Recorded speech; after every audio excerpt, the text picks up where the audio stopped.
Assalamualaikum warahmatullahi wabarakatuh. Saya Tiara Safitri Usman dengan dua rekan saya, Andianisa Cika Parawansa dan juga Alifiandi Satriawan.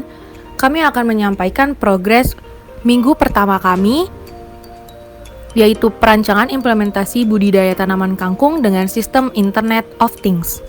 Desain perangkat keras mengacu pada cara kerja instalasi penyiraman berbasis IoT, yang dimana sebagai berikut. Yang pertama, kangkung akan ditanam di tanah yang gembur. Yang kedua, dalam tanah, kelembapan tanah akan dihitung dari kadar airnya. Yang ketiga, Arduino Uno akan memprogram sensor kelembapan tanah untuk menghitung kelembapan tanah yang ditanam tanaman kangkung dan sensor pH tanah untuk menghitung pH tanahnya.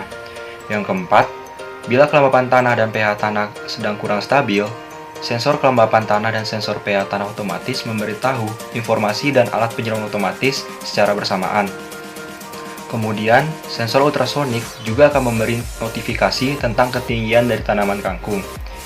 Yang kelima, setelah itu informasi yang masuk ke aplikasi website berupa data tentang alat penyiraman otomatis telah dilakukan penyiraman. Kemudian, informasi tentang ketinggian kangkung serta informasi kadar air sudah stabil atau belum. Jadi, tiap satu gundukan itu digambar selebar 5 meter. Kemudian, untuk penanaman yang baik, kangkung ditanam harus memiliki jarak. Jarak untuk penanaman kangkung adalah 15-20 cm per lubang. Tiap lubang berisikan 3-5 bibit kangkung. Kemudian, jarak tiap gundukan dibatasi dengan jarak 40 cm tiap gundukannya, dengan panjang satu gundukan 5 meter, dan jarak tiap kangkung dalam satu gundukan adalah 15-20 cm. Diperkirakan, dalam satu gundukan dapat menanam 20 bibit kangkung. Dalam 5 gundukan tanah seluas 25 meter, sensor diletakkan di tiap gundukan tanah tersebut.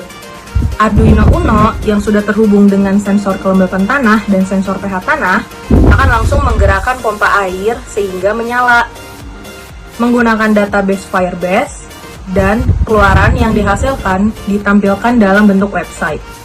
Database mendapatkan data-data dari semua komponen yang terhubung ke dalam database seperti pada gambar. Kemudian, pada alat kami ini juga menggunakan sensor HCSR04 ultrasonic sebagai sensor yang dapat melihat ketinggian kangkung, karena sensor tersebut berguna untuk melihat apakah kangkung tersebut sudah siap panen atau belum berdasarkan dari ketinggian kangkung yang sudah kami beri standarisasi dari kangkung yang sudah siap panen. Kami akan menampilkan video perjalanan kami saat melakukan survei mencari beberapa kebun kangkung yang berada di daerah Bandung. Hari pertama, kami mengunjungi daerah Bojong Soang. Perkebunan kangkung daerah Bojong Soang seperti ini loh teman-teman. Kemudian hari kedua, kami mengunjungi daerah Lembang. Hingga kami mengunjungi daerah Cikole, Bandung. Kami melakukan survei selama 2 hari. Kami mendapatkan perkebunan kangkung darat hanya berada di lokasi Lembang untuk sejauh ini. Sekian perjalanan kami melakukan survei ini.